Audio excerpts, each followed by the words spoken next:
एक बात बताइए, अगर आपको बचपन से किसी कहानी का सिर्फ एक ही पक्ष बताया गया हो, तो क्या आपने कभी सोचा है कि दूसरी तरफ की कहानी क्या थी? क्योंकि महाकाली शुक्राचार्य's वॉर क्राई, इसका लगभग 3 मिनट का टीज़र देखने के बाद मेरे दिमाग में माँ महाकाली से पहले एक गुरु का नाम घूम रहा है, शुक्राचार्य। ये धर्म है या अधर्म? और यकीन मानिए, अगर आप शुक्राचार्य को सिर्फ असुरों का गुरु समझकर ये ट्रेलर देखेंगे तो कहानी का सबसे इंटरेस्टिंग हिस्सा आपसे कहीं ना कहीं छूट जाएगा। चलिए बात करेंगे ट्रेलर में शुक्राचार्य की, जो सिर्फ असुरों के गुरु नहीं थे, वो देवताओं के गुरु बृहस्पति के सबसे बड़े प्रतिद्वंदी थे। दोनों महान गुरु, दोनों अत्यंत विद्वान, लेकिन एक देवताओं के साथ थे और दूसरे असुरों के साथ। और यहीं से शुरू होता है एक ऐसा कॉन्फ्लिक्ट जो सिर्फ देवता वर्सेस असुर नहीं है, ये ज्ञान वर्सेस शक्ति है, धर्म वर्सेस अधर्म है, और शायद न्याय के दो अलग अलग परिभाषाओं की लड़ाई भी है। अब ज़रा इस बात को समझिए कि क्यों इंटरनेट पर इस ट्रेलर के बाद सबसे ज़्यादा जो चर्चा है वो अक्षय खन्ना की हो रही है। कई व्यूअर्स लिटरली ये पूछ रहे हैं कि क्या ये अक्षय खन्ना है? सिल्वर बियर्ड, जटाएं, तीखी आंखें और वो एक्सप्रेशंस, जैसे आदमी गुस्से में नहीं है बल्कि उसे अपने बदले का पूरा यकीन है।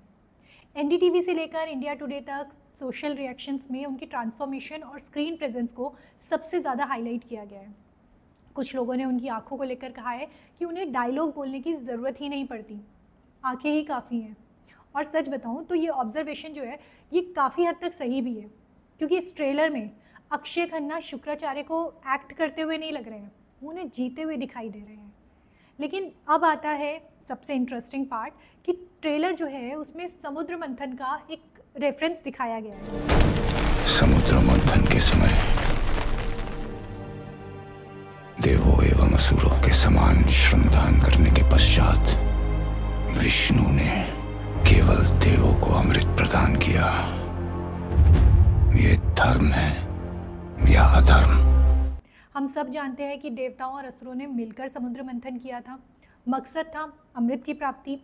अमृत देवता और असुर दोनों ने निकाला था, लेकिन अमर होने का अधिकार जो था वो सिर्फ गया देवताओं के पास।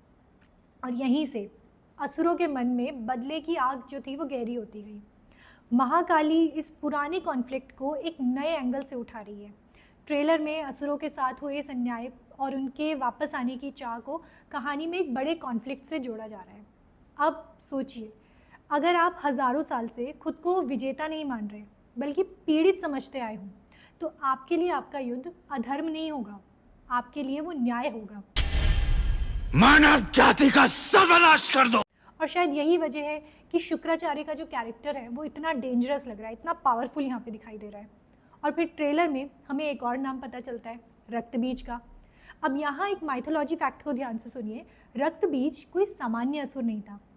माँ काली की प्रसिद्ध कथाओं में उसके बारे में बताया जाता है कि उसके खून की एक भी बूंद अगर धरती पर गिरती है तो उसी के जैसा और उसी के जितना पावरफुल एक और योद्धा वहाँ पे खड़ा हो जाता है।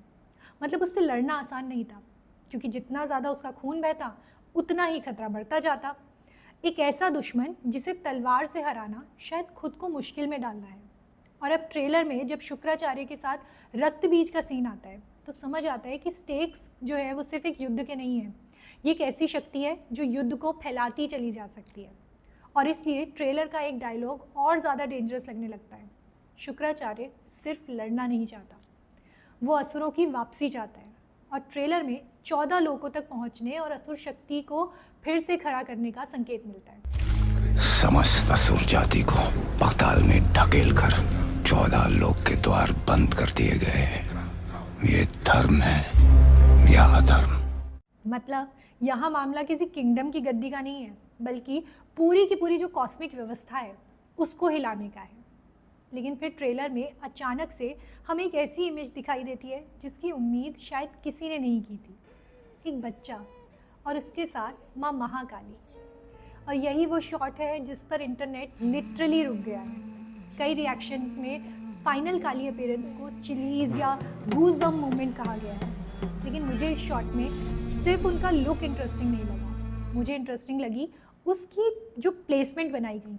क्योंकि एक तरफ पूरी फिल्म का माहौल है, युद्ध, रक्त, असुर, विनाश, और दूसरी तरफ एक माँ, यही कॉन्ट्रास्ट बहुत कुछ कहता है। काली का अर्थ सिर्फ विनाश नहीं है, वो शक्ति का भी प्रतीक है जो विनाश के जरिए व्यवस्था को फिर से स्थापित करती है। यानी जिसे हम बाहर से प्रलय समझते हैं, वो किसी दूसरे नज़रिए से संरक्षण भी हो सकता है। और शायद फिल्म इसी डुअलिटी को पकड़ने की कोशिश कर रही है।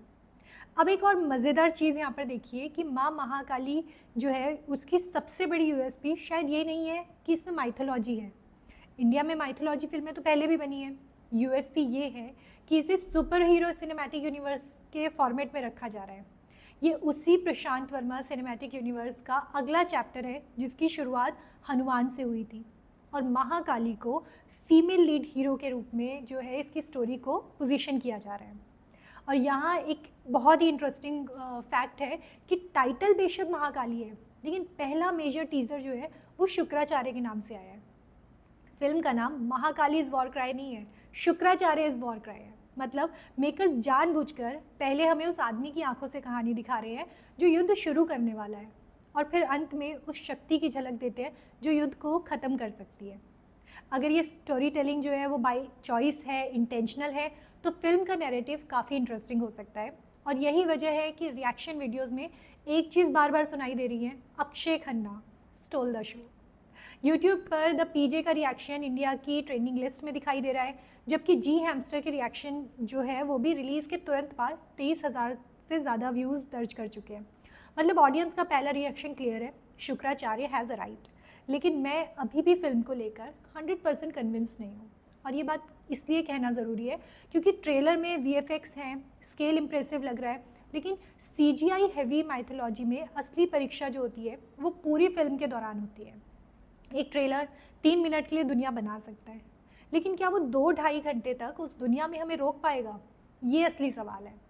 और अब आते हैं इससे भी बड़े सवाल पर कि अगर शुक्राचार्य असुरों को उनका हक दिलाने के लिए लड़ रहे थे और माँ काली जो है वो धर्म का संतुलन और रक्षा करने के लिए सामने आती हैं, तो क्या इस कहानी में शुक्राचार्य विलन हैं या फिर वो सिर्फ अपनी कहानी के हीरो हैं?